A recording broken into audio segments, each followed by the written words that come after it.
Tout sarment qui est en moi et qui ne porte pas de fruit, il le retranche. Et tout sarment qui porte du fruit, il l'émonte, afin qu'il porte encore plus de fruits. Jean 15, 2.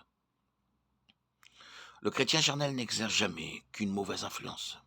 Sa vie n'est qu'une vie stérile. Les inconséquences de sa vie l'empêchent d'amener des âmes à Christ. Il ne saurait donner de bons exemples aux autres chrétiens. C'est un sarment stérile. Adultère que vous êtes, ne savez-vous pas que l'amour du monde est inimitié contre Dieu? Celui donc qui veut être l'ami du monde se rend ennemi de Dieu. Jacques 4, 4. Sa vie est une vie d'infidèle. Ces paroles sont sévères. Dieu déclare que tout chrétien qui est ami du monde est ennemi de Dieu et adultère. Pour donner à ces paroles leur sens véritable, il faut connaître exactement la signification du mot monde. Ce qu'est l'Église pour Christ, le monde l'est pour Satan. Comme Christ agit sur terre par son Église, Satan agit par le monde.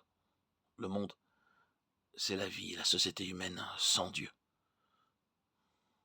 Quels doivent être les rapports du chrétien avec le monde? Tout d'abord, quel rapport le chrétien a-t-il avec Jésus?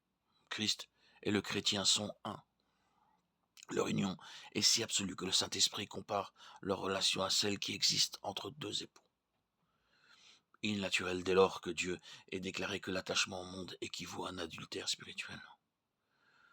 Partager les plaisirs du monde, s'associer à ses œuvres, accommoder sa vie à ses principes, mettre à exécution son programme, font du chrétien le complice de Satan.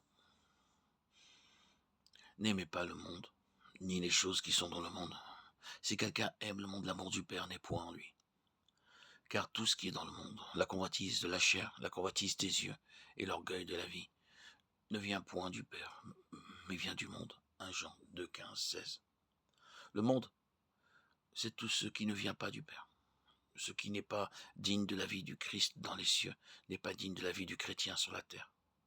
Le monde, c'est aussi la convoitise de la chair, la convoitise des yeux et l'orgueil de la vie.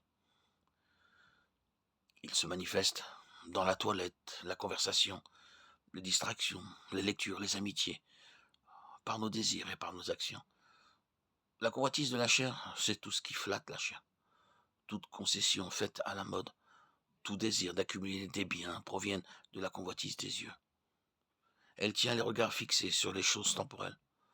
Tout ce qui exalte le moi, tout ce qui se développe en nous n'est que orgueil, le désir de briller, tout ce qui détruit les nobles aspirations de l'âme, la fait ramper et l'empêche de prendre son essor, constitue l'orgueil de la vie.